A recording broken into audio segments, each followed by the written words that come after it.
Confirmation that Prime Minister Benjamin Netanyahu has been in Jordan today for a meeting with King Abdullah II.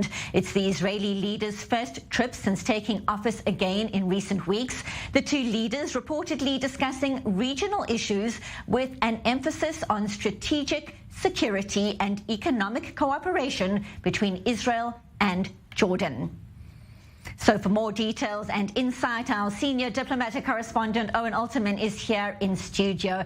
And it's been a very busy start for Benjamin Netanyahu domestically. He chooses his first trip out of the country to be Jordan. Why? Well, he actually had reportedly, Benito, wanted it to be the UAE, but it seems to have been delayed. It hasn't happened yet. Of course, the report that Strategic Affairs Minister Ron Dermer, of course, very close to the Prime Minister, was in Abu Dhabi to coordinate that. But at any rate, Netanyahu decided not to wait, reportedly, and as now we have the confirmation of the Prime Minister's office to go to Oman and meet with King Abdullah.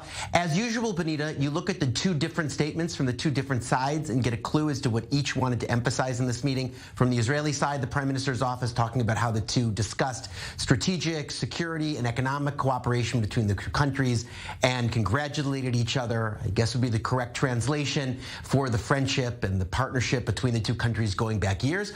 On the Jordanian side, makes mention of an issue that one would imagine would have been in the air, but was not in the Israeli readout, and that, of course, is the Temple Mount, where the Jordanians said that King Abdullah emphasized to Netanyahu the importance of looking out for the legal and historical status quo at the Al-Aqsa complex.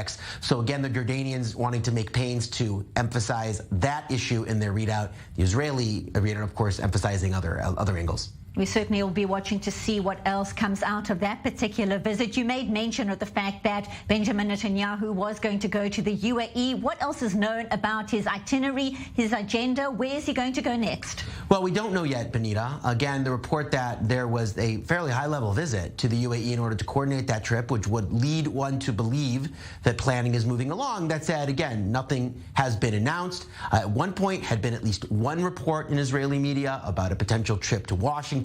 We've heard nothing more about that. And at the time, I thought it was a bit of a curious leak, maybe put out there as a kind of marker, lest the trip not happen because of things going on here in Israel. And in fact, what we are expecting next week is U.S. Secretary of State Antony Blinken to come visiting here in Israel on Monday, following the visit of the National Security Advisor Jake Sullivan last week. So there are American visitors coming here. Netanyahu not yet set to go to Washington. Will be interesting to see when and how that happens. In the meantime, President Isaac Herzog taking off for Brussels early tomorrow morning. I'll be with him covering it for I-24 News, speaking at the European Parliament in honor of International Holocaust Remembrance Day, also conducting other meetings in Brussels. So Israeli diplomacy certainly very active, even if this is the Prime Minister's first trip, and at that, a trip to Jordan.